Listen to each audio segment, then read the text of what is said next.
He was standing in the hallway outside the kitchen when he heard his name. Not called, used. The way people use a name when they think no one who owns it is listening. Marcus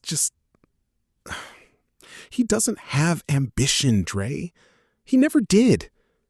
You know what he said when I told him we should move? He said the house was fine.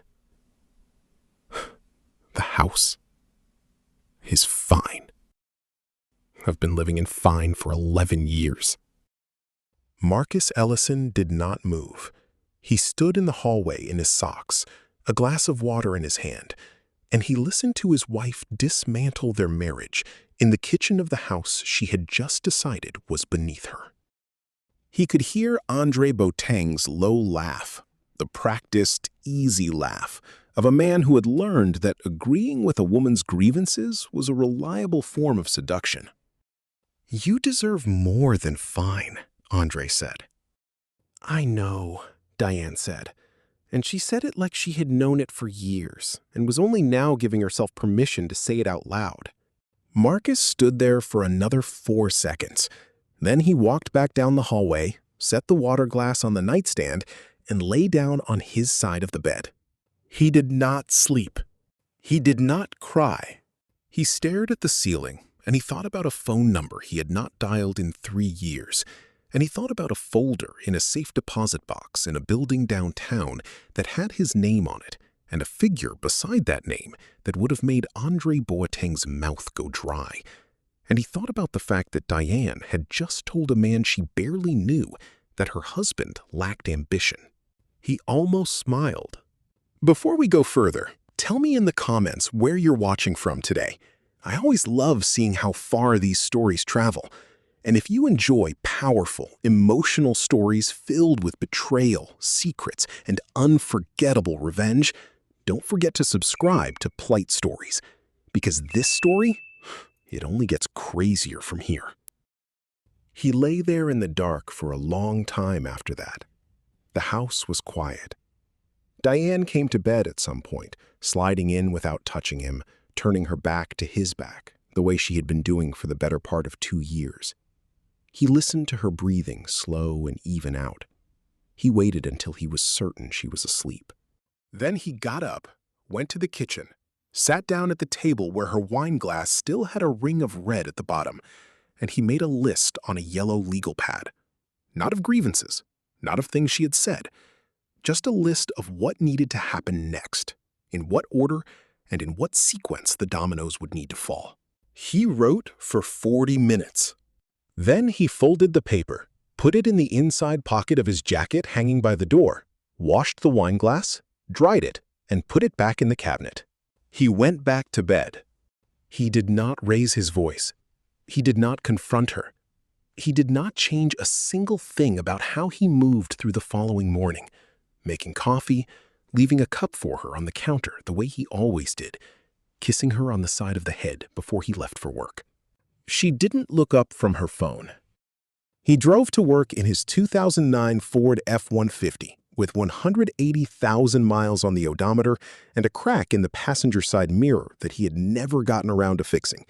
And he thought about how much the people in his life had underestimated the specific, dangerous quality of a man who has decided to be patient. 12 years earlier, Marcus Ellison had been a captain in the United States Army, attached to a logistics and acquisitions unit that operated across 3 continents and managed procurement contracts worth hundreds of millions of dollars annually. He had been 29 years old, and he had understood, with the particular clarity that comes from years of making decisions where the cost of being wrong was measured in human lives, that the world was not divided into smart people and dumb people. It was divided into people who understood systems and people who didn't. He understood systems. He had grown up in Baltimore, in a row house on Greenmount Avenue, the third of 4 children, raised by a woman who worked double shifts at a hospital laundry and a man who drove for the City Transit Authority and never once complained about either. His parents were not wealthy. They were precise. His mother balanced her checkbook to the penny. His father knew every line of every transit contract the city had issued in 20 years and knew exactly which city councilmen were getting paid to look the other way on which clauses. Neither of them had gone to college. Both of them had understood, in their bones, how money moved through institutions and who it moved toward and why. Marcus had absorbed all of it. He had gotten a full scholarship to Howard University, studied finance and systems engineering, and then joined the Army because he wanted to understand, at scale, how a massive institutional apparatus moved resources across the planet. He spent 8 years learning.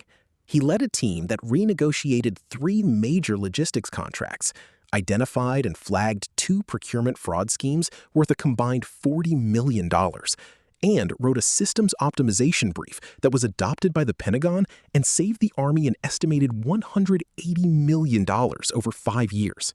He was offered a promotion to major. He declined it. He left the Army instead. He was 31 years old, and he had a plan. The plan was simple, and it was patient, and it was entirely invisible to the people around him. He took a job as an operations manager at a mid-sized logistics company in Atlanta, not because he needed the income, because he needed access. The company, Meridian Freight Solutions, was hemorrhaging money through inefficient routing contracts and outdated vendor relationships. Marcus spent 14 months studying every contract, every vendor agreement, every equity position the company's principals held. He wrote a quiet proposal. He found 3 silent investors, former Army colleagues who trusted his analysis completely. They acquired a 34% equity stake in Meridian through a series of shell entities registered in Delaware. Meridian did not know who had acquired that stake. They knew only that a new block of equity had changed hands. Marcus went back to work on Monday morning and said nothing. Over the following 4 years, Meridian's operational inefficiencies were quietly, methodically corrected. Not by Marcus directly, he was still just the operations manager, but the new equity holders had influence over the board, and the board began making the recommendations Marcus had outlined in the proposal they had never seen him write. Meridian's revenue tripled. His equity stake, combined with reinvestment and 2 subsequent acquisitions, was now worth approximately $340 million. He drove a 2009 Ford F-150. He had met Diane at a friend's wedding in Atlanta 7 years into this process. She was a marketing consultant, sharp and social and beautiful in the way of women who have carefully curated their own image for so long that the curation has become indistinguishable from the person. She was charming at the table and funny in the car and warm in the particular way of someone who is genuinely warm when they feel they are in the right context. He liked her. He liked her intelligence and her humor and the way she could walk into a room and make it immediately more interesting. He did not tell her about the money. He had thought about it in the early months. He had come close, twice, to sitting her down and walking her through the structure, the shell entities, the equity positions, the fund that held the Meridian stake, and 4 other holdings that had grown steadily in the years since. But both times he had stopped himself, because he had looked at the way she described her own ambitions and the way she talked about the futures of people she knew, and he had understood something quietly and with great clarity. She measured people by their visible circumstances, not maliciously, not even consciously, but the way she spoke about friends who had bought bigger houses, about colleagues who had been promoted, about strangers she encountered in restaurants and hotels. The register of her approval was always keyed to the legible surface of things. She was not a cruel person. She was a person who had been taught, in ways she had never examined, that worth was visible, that ambition was legible, that a man in a 2009 F-150 with a crack in the mirror was a man who had given up on becoming something. He had decided to wait, not to test her. He was clear with himself about this. It was not a test. It was a decision about what kind of marriage he wanted. He wanted one in which the love was not downstream of the money. He wanted to know, before he told her, whether what she had for him was the kind of thing that could survive the absence of a legible score. For 3 years, it could. For 4 years, it began to strain. For 5 years, he could feel it in the specific quality of her silence at dinner, and the way she accepted his coffee and set it down without looking at him, and the way she talked about other couples' houses with a wistfulness that had sharpened over time into something closer to accusation. For 6 years, she had stopped asking about his plans for the future. For 7 years, she had started spending more time with Andre Boateng. Andre Boateng was everything Marcus Ellison was not, visually and publicly and loudly. He drove a leased Porsche Cayenne that he had mentioned in every conversation Marcus had ever been present for. He wore suits that cost more than Marcus's truck. He worked in commercial real estate development, which meant he had learned to talk about deals the way a man talks about countries he has visited, with the easy authority of someone who has been places and expects to be believed about what he saw there. He was charming, in the specific way of men who have discovered that confidence is a performance and have committed to the performance completely.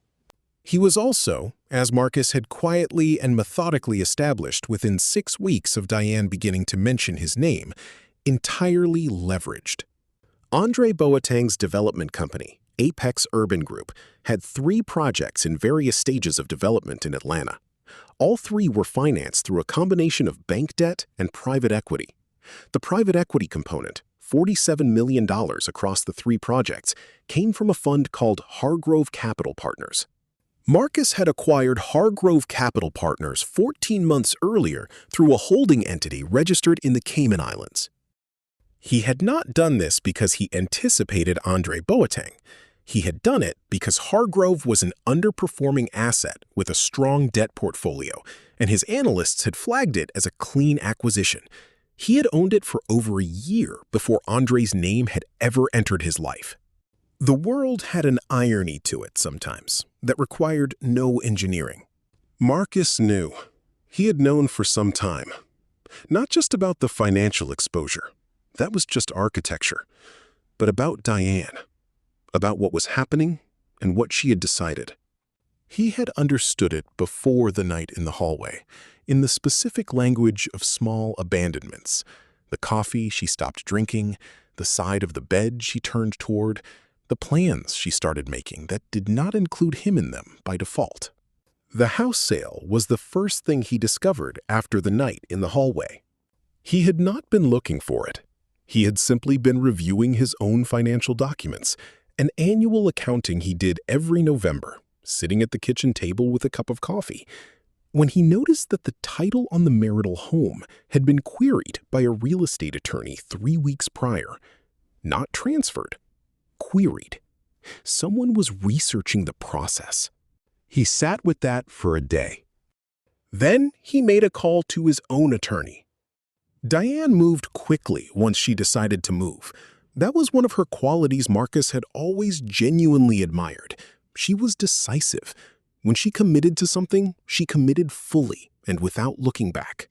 She had committed to leaving him the way she had committed to everything else in her life, with total focus and without apparent doubt.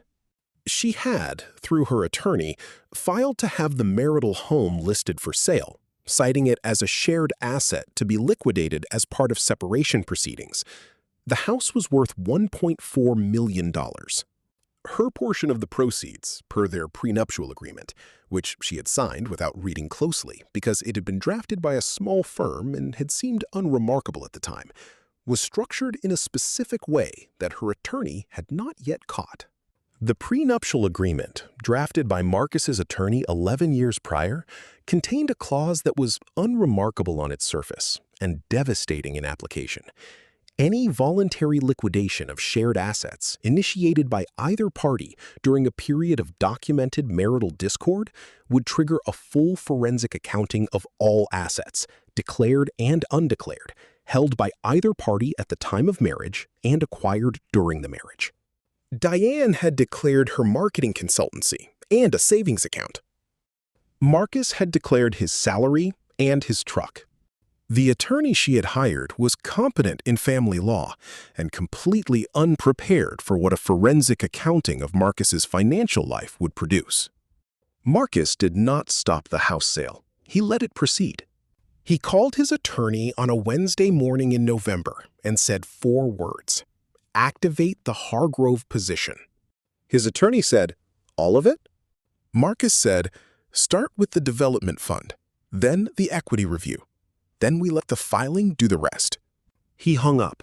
He drove to work. He ate lunch at his desk. He drove home. He made dinner. He sat across from Diane at the kitchen table, and they ate in the particular silence that had become their default register. And he looked at her, really looked at her, for the first time in a long time.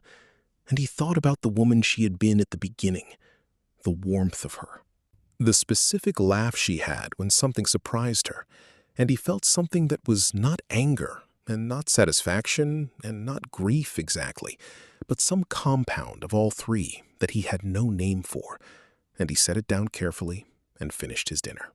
She told him 2 weeks later that she was filing for separation. She told him at the kitchen table, in the morning, over the coffee he had made for both of them. She had her phone face down beside her cup. She had rehearsed it. He could tell by the specific flatness of her delivery, the way she moved from one sentence to the next without the natural hesitations of unscripted speech. She said she had not been happy for a long time. She said she needed more than he had been able to give her. She said she hoped they could be adults about it. "All right." She blinked. She had expected something else. He watched her recalibrate. "I'll have my attorney reach out to yours," she said. "Fine," he said. He finished his coffee. He rinsed his cup. He picked up his keys. "Marcus," she said. He turned. She was looking at him with something in her face that might have been guilt and might have been the residue of 11 years pressing against the surface of a decision she had already fully made. I need you to know this isn't about you doing anything wrong." He held her gaze for a moment.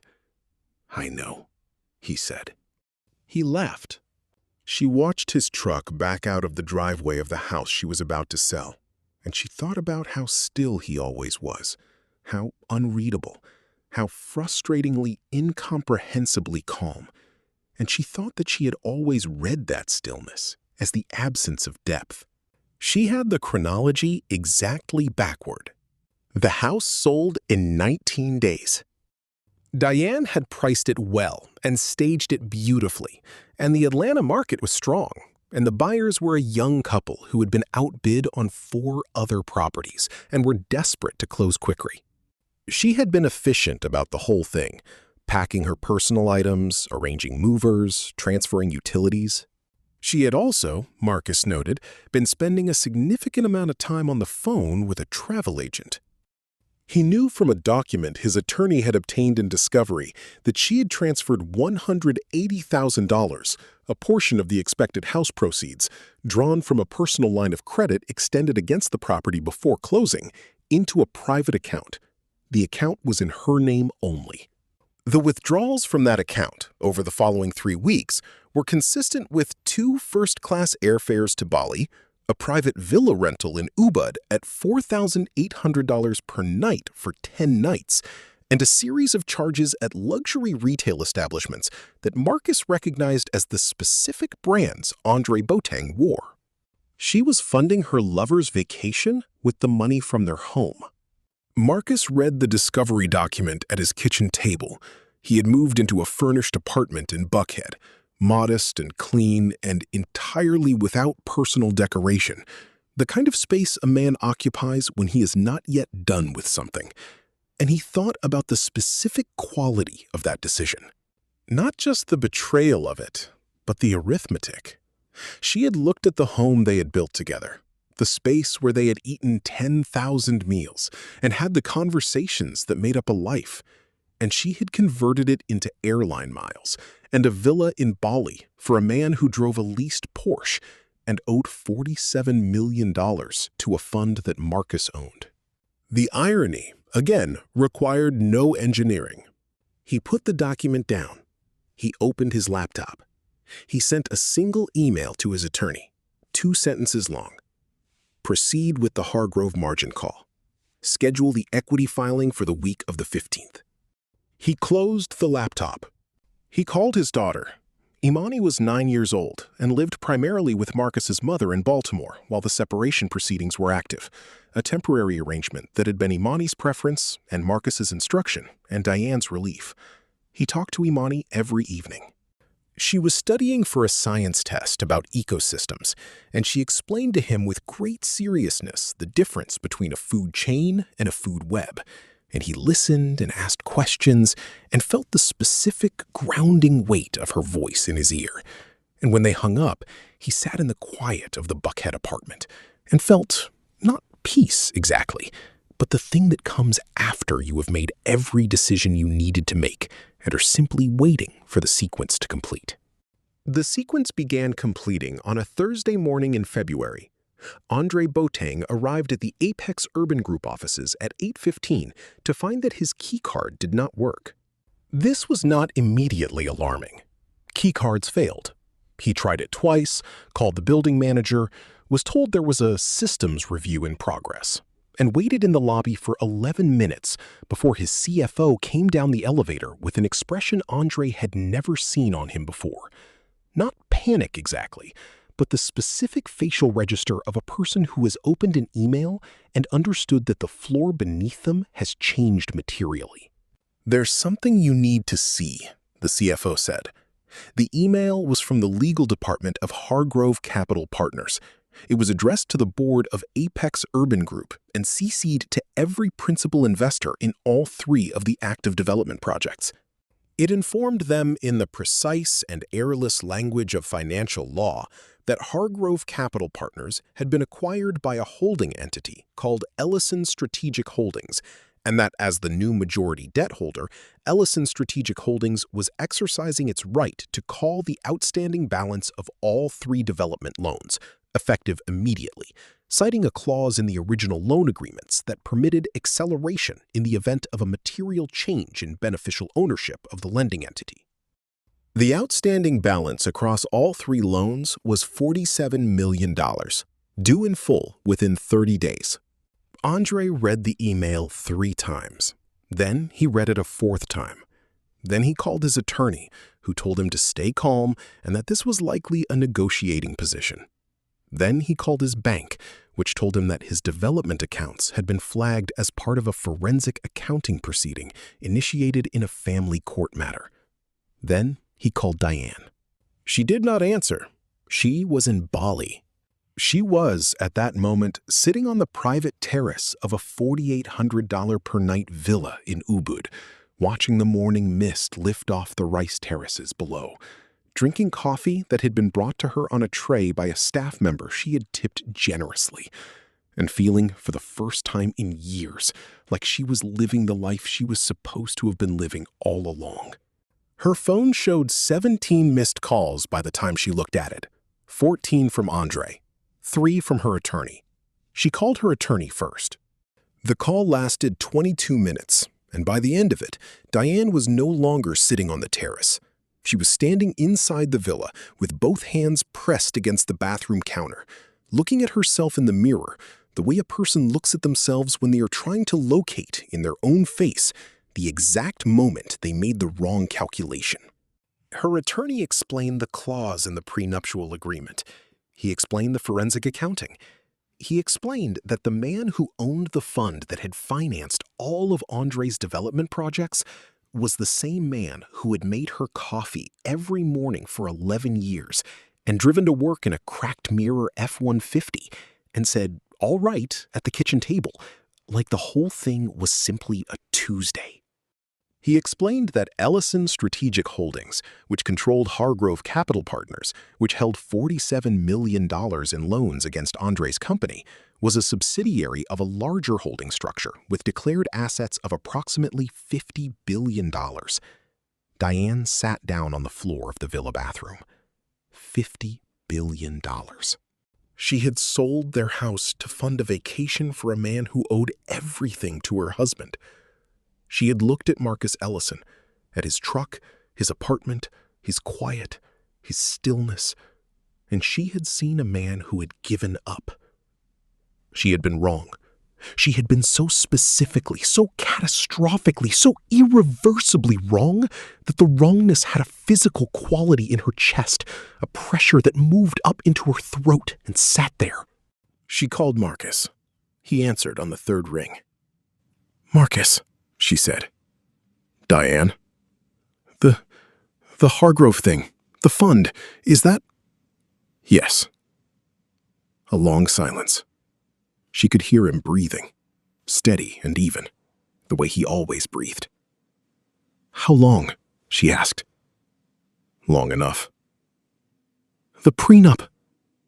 "My attorney will be in touch." "Marcus, why didn't you just tell me?" A pause. Not a hesitation. A considered pause. The pause of a man choosing words the way he chose everything, with precision and without waste. "Because I wanted someone who stayed for the right reasons," he said. "Not someone who stayed for the number." The line was quiet for a moment. "That's it," she said. "That's all there is," he said. He hung up. Andre Boateng had been planning his wedding for 6 months before the February call. He had announced it on social media with a photograph of himself and the woman he had been seeing before Diane, a corporate attorney named Vanessa who drove her own Range Rover and had her own money and had agreed to marry him during the period when Apex Urban Group's 3 projects were fully funded and Andre's net worth, on paper, looked like something worth marrying. The wedding was scheduled for April 19th at the Biltmore, Atlanta. 400 guests, a 12-piece band, a guest list that Andre had curated with the specific care of a man who understands that a wedding is not just a ceremony. It is a statement about what tier of Atlanta society you belong to. Every important developer, every city official he had ever worked with, every investor he had ever pitched, every person whose respect he had spent years and considerable money purchasing, they were all coming. He had not, by the time the invitations had gone out, anticipated that the morning of April 19th would begin the way it did. Marcus was not at the wedding. He did not need to be. He was in Baltimore, at his mother's kitchen table, watching Imani eat waffles and explain to him the difference between a mutualistic and a parasitic relationship, which she had learned in her ecology unit and was applying with the unself-conscious precision of a 9-year-old to every relationship she could think of. He listened and drank his coffee and looked at the morning light coming through his mother's kitchen window, and he did not think about Atlanta at all. What happened at the Biltmore, Atlanta, on the morning of April 19th happened without him. It happened instead to 400 people who had assembled to watch Andre Boateng perform the role of successful man at the altar of the Grand Ballroom, in front of floor-to-ceiling windows and $6,000 worth of white florals and a 12-piece band that was setting up in the corner. And it happened the way the most devastating things happen, quietly, procedurally, and in full public view. The first sign was the phones. At 8:47 in the morning, while guests were still arriving and the ushers were still directing people to their seats and the band was still doing their sound check, a notification went to every registered investor and board member of Apex Urban Group. It was a regulatory filing, a mandatory disclosure triggered by the forensic accounting that detailed in public record the complete financial structure of Apex Urban Group, including the identity of the majority debt holder, including the outstanding $47 million in loan obligations, including the legal notice that had been filed 6 weeks prior, including the current status of Andre Boateng's personal assets, which had been declared in the family court proceeding as collateral for the development debt. The filing was public record. It had been filed at 9 a.m. on a Tuesday 6 weeks ago, but the summary notification, the one that went to investors and board members and, through them, to the specific Atlanta business network that Andre Boateng had spent years cultivating, landed on the morning of his wedding. It was not timed that way on purpose. Marcus's attorney, if asked, would have noted that regulatory filings proceed on their own timeline, and that the notification system was automated, and that the timing was entirely coincidental. By 9:15, there were clusters of men in the lobby of the Biltmore, looking at their phones with the specific expression of people recalibrating an investment thesis. By 9:30, two of Andre's largest private investors had excused themselves from the seating area and were standing outside on Peachtree Street in conversation with each other, their body language the closed and serious posture of men doing math. Andre did not know any of this was happening. He was in a private room off the main hall, being photographed with his groomsmen, his smile large and his suit immaculate, and his confidence operating at its usual unexamined frequency. Vanessa knew. She had seen the notification at 9:02. She had excused herself from the bridal suite, walked to the corridor, called her own attorney, and spent 11 minutes on the phone. By the time she walked back into the bridal suite, her face was the specific, arranged blankness of a woman who is deciding something and has not yet decided whether to announce it. She sat down in front of the mirror. Her maid of honor asked her if she was okay. "Fine," she said. And she said it the way people say fine when they mean the opposite. The ceremony was scheduled for 11 o'clock. At 10:52, Vanessa was still in the bridal suite. At 10:58, her maid of honor went to find her and discovered the suite empty, the veil on the chair, and Vanessa's personal phone and handbag gone. At 11:15, with 400 guests seated in the grand ballroom and the 12-piece band playing softly, and Andre standing at the altar with his groomsmen, and the quiet, specific confusion of a man who does not yet understand what is happening, a hotel staff member approached the officiant and said something in a low voice. The officiant leaned to Andre. Andre's smile did not change immediately. It changed over the course of about 4 seconds, in increments, as the information arrived and arranged itself into meaning. The room went very still. Then the phones started coming out. Diane was not at the wedding either. She had returned from Bali to an Atlanta that was no longer organized around her in the way she had expected. The apartment she had planned to move into, a 2-bedroom in a building that Andre had recommended and that she had paid first, last, and deposit on, was in a building that Apex Urban Group had a management contract for.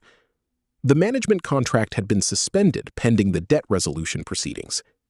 She was not evicted, nothing that dramatic, but the building's management company sent her a letter noting that the lease was under review pending the resolution of a financing dispute and that they would be in contact. Her attorney filed 3 motions. 2 were denied. The third was returned with a request for additional documentation that would take 6 to 8 weeks to produce. The forensic accounting, meanwhile, was producing documents she had not anticipated, not because Marcus had hidden anything illegally. Everything was disclosed, structured, legal, and had been assembled over 20 years with the careful precision of a man who understood that the difference between privacy and concealment was documentation. Everything was documented. There was simply far, far more of it than she had imagined. The marital estate, as defined by the prenuptial agreement's asset clause, included Marcus's declared salary and his truck. It did not include Ellison's strategic holdings, because Ellison's strategic holdings had been established before the marriage and maintained with complete separation from marital finances throughout. The prenuptial agreement, which her attorney had reviewed and which she had signed without reading the footnotes, had been drafted to protect exactly this structure. Her portion of the marital estate was the $1.4 million home, already sold, divided per the agreement. She got $340,000. She had already spent $180,000 of it. She sat in a short-term rental apartment in Midtown. The Biltmore story had made a specific circuit of Atlanta's social network, the way stories involving a jilted groom and a fled bride and a collapsed $47 million debt structure tend to do. And she looked at the number on her bank statement, and then she looked at the ceiling, and she thought about 11 years of mornings and coffee cups and a truck with a cracked mirror, and a man who had said "all right" at the kitchen table and walked out of the house she was about to sell and never raised his voice. She thought about the phone call. She thought about what he had said. Because I wanted someone who stayed for the right reasons. She had thought, when he said it, that it was a defense, an explanation for why he had withheld something so enormous. She understood now that it wasn't a defense. It was a verdict. He had given her 11 years to be the person who would have stayed. She had spent those 11 years becoming someone who wouldn't. That was the particular, unbearable precision of it. Andre Boateng's collapse did not happen dramatically. This was the thing that people who had not witnessed it up close tended to get wrong when they told the story later. They imagined the Biltmore scene, the empty bridal suite, the 400 guests, the phones, as the collapse itself. But the Biltmore was only the moment the collapse became visible to a room full of people. The actual collapse was quieter and more methodical and more complete. The $47 million margin call could not be met. Andre's personal assets, the Porsche, the liquidity in his accounts, the equity positions he had built, covered approximately $3.1 million of it. The remainder was a legal and financial proceeding that would take 18 months to resolve, and would resolve, at the end, in a restructuring that left Andre as a minority partner in one of the three projects, stripped of operational control, working under the supervision of a management entity appointed by the debt holder. The management entity was a subsidiary of Ellison Strategic Holdings. He would go to work every day in a building whose debt he could not retire, managed by a structure controlled by the man whose wife he had driven a leased Porsche to impress. There was a smaller office. There was a payment plan. There were lunches where his name no longer opened the right doors, where the easy confidence of a man who has never had to account for the ground he stood on had been replaced by a more careful, more watchful quality. He did not, by most accounts, become a better person. He became a more cautious one. This was a different thing. Vanessa, the attorney who had walked out of the bridal suite with her handbag and her phone and without her veil, filed a statement through her own attorney that she wished Andre well and had no further comment. She was photographed 3 months later at a charity event in the company of a federal judge. She looked, by all accounts, fine. More than fine. The social erosion of Diane's life in Atlanta happened in the specific, unglamorous way that such things happen, not with a single event, but with a long sequence of small withdrawals. The women who had been her friends during the marriage, women she had brunch with, traveled with, whose children played with Imani, had been friends with her in the context of a specific version of her life. The version where she was Marcus Ellison's wife, where there was a house in a neighborhood with good schools, where there was a couple they could invite to things. Without that context, the friendships revealed themselves as largely contextual. This happened slowly. Nobody announced it. People were busy. Plans were made and changed and eventually stopped being made. The group chat went quiet. The women who had come into her orbit through Andre's network were quicker and more complete in their departure. They had been attached to proximity to a specific kind of success, and when that success became a payment plan and a smaller office, they found other proximities. She had known this was how those relationships worked. She had simply believed she was on the stable end of them. She was not villainous in her isolation. She was not punished by anything other than the ordinary consequences of having built her life around the visible surfaces of things, and then discovering that surfaces were load-bearing in ways she hadn't accounted for. She was lonely in a specific, ordinary way. She was living in Midtown, in a 2-bedroom she could afford, and working with clients she had not been strategic enough about maintaining during the years when maintaining clients had seemed like something she could always do later. She was 41 years old, and she was starting over in the specific, unglamorous sense of that phrase. Not dramatically, not with a montage, but with a Tuesday and a spreadsheet and the quiet daily work of rebuilding something from foundations she had not expected to need. She thought about Marcus sometimes, not with grief exactly, with the specific quality of attention one brings to a thing one has understood too late. Marcus Ellison drove the same truck. He did not buy a new one. He had thought about it, briefly, in the way one thinks about things that are not yet decisions, idly, without commitment. But the truck ran. The engine was solid. The crack in the passenger mirror was, at this point, a feature he had adjusted to. He knew the exact angle at which to position his body to account for the blind spot. He drove to work in it every morning. He was, as of the previous fall, the director of strategic operations for a logistics firm that did not know, and had no particular reason to know, that their director of strategic operations owned equity positions in 22 companies across 11 industries and sat, silently and without fanfare, on the boards of 4 of them. He had breakfast every morning at a diner 3 blocks from his apartment in Baltimore. The same diner, the same table by the window, the same coffee. The man behind the counter was named Gerald and had been working there for 19 years and always had Marcus's order in by the time he sat down. They talked about the Orioles, they talked about the city. They talked about Gerald's daughter, who had gotten into nursing school and was 2 semesters from finishing. Marcus had, through a scholarship fund administered by a foundation registered in Delaware, quietly covered Gerald's daughter's tuition for both remaining semesters. Gerald did not know this. The scholarship was awarded through the school's financial aid office, attributed to a general endowment grant. It would not occur to Gerald to connect it to the man at the table by the window who tipped 20% and always had the same order. Imani was in 4th grade now. She had gotten a 96 on her ecology test. She had informed Marcus, with great authority, that she intended to be a marine biologist, a conclusion she had reached after watching a documentary about octopus cognition and deciding that octopuses were secretly the smartest things in the ocean, a position Marcus had not contested. He took her to the aquarium on a Saturday in March.